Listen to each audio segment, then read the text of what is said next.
So, zero-based budget. How many of you heard that phrase before? Okay. So, I love Dave Ramsey because I kind of, my mom and dad were pretty old school, and I kind of love that tough love approach that he has. But I also think that there's some other ways that you can kind of balance it out too. So anyway, but this is just a real quick breakdown of what the zero-based budget is.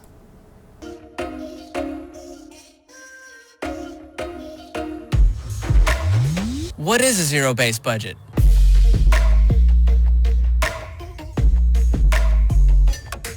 Well, let's define a budget first. Your average budget is a monthly estimate of income and expenses with a list of categories. In other words, it's just a plan for your money. At Ramsey Solutions, we recommend taking it one step further with a zero-based budget. The idea here is simple. The money that comes in minus the money that goes out equals zero, meaning you've told every penny exactly where it's going to go. Just like how you told that guy in traffic exactly where he was going to go. Now, making a zero-based budget isn't as hard as it sounds. Step 1, list your take-home pay for the month. Step 2, list all your expenses for the month, but start with these 5 categories: food, shelter, utilities, transportation, and clothing. The basics. You want to make sure your rent or mortgage is budgeted first before you start budgeting for something like your hot yoga membership. Jeff. Once the necessities are taken care of, move to step 3. List the rest of your expenses like haircuts, Netflix, date nights, plus all the stuff your kids need. Man, are kids really that expensive? Yep. Golly. Don't let life catch you off guard. Think ahead and plan for events or situations you need to save up for. Holidays, weddings, birthdays, bar mitzvahs, quinceañeras, chupacabras, you name it. You can even create a fund in your budget to put aside money every month so you're ready when that day comes. Christmas is on December 25th. Again. Don't act surprised, people. Now, if you work through every expense for the month and you still have $100 left, you haven't finished your budget quite yet. You've got to get Uncle Ben a job. Put it towards your debt, for example, or maybe buy something that can help you figure this money stuff out. But I can't do a budget because I'm bad at math. Well, lucky for you, there's an app for everything. There's like 5 of them just for finding the nearest bathroom. That's not a joke. Look it up. Get on your smartphone and download our free budgeting tool, EveryDollar, because no matter your end game, paying your way through college, getting out of debt, buying your first home, or even planning for retirement, your budget is the key to keeping it 100. And now you know. So kind of what he was talking about is, you're going to see a little bit of an example here. Any of you familiar with Rachel Cruz? Rachel Cruz is actually Dave Ramsey's daughter. And she's kind of taken on the kind of younger teenager, young adult version of the budgeting part.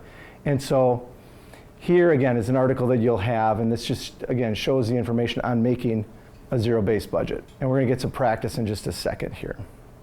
So like they said in the video, the first thing that you need to do is you need to come up with what your monthly income is. And for some people, they say, well, this is really hard because I might work 2 days this week, or I might work 4 days this week, or whatever. It's all about estimating. So what I always tell people is, when you're estimating your income, always be conservative when you're estimating your income. If you're not quite sure, always estimate it a little bit on the low side. And then on the flip side, when you're estimating your expenses, you're going to be a little bit more open that this might happen. So write down your monthly income. You can do it the old-fashioned way on a sheet of paper, or there is an app called EveryDollar. And I've used this, and it really is nice. And what they do is they actually send you monthly reminders, and it really is nice. And it's free, completely free. Your income should include paychecks, small business income, side hustles. I love that word.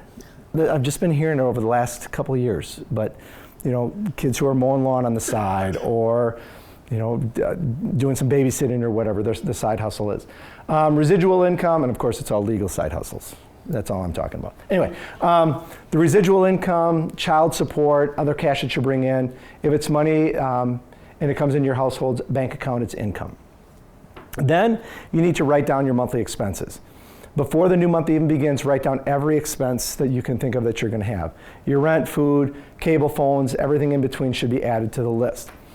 Again, but be sure to start your budget with the 4 walls. That's food, shelter, utilities, basic clothing, and transportation. This is where, again, I strongly encourage, I guess if you'd sneak it in somewhere in here, would be to do this for, kind of keep track of what you have spent money on over the last month, so that you get an idea of where your money is going. Because once you've done that and you've created that list, it's a whole lot easier to create, first of all, your categories that you're going to need, and then you're going to have some pretty good idea of what you're going to spend.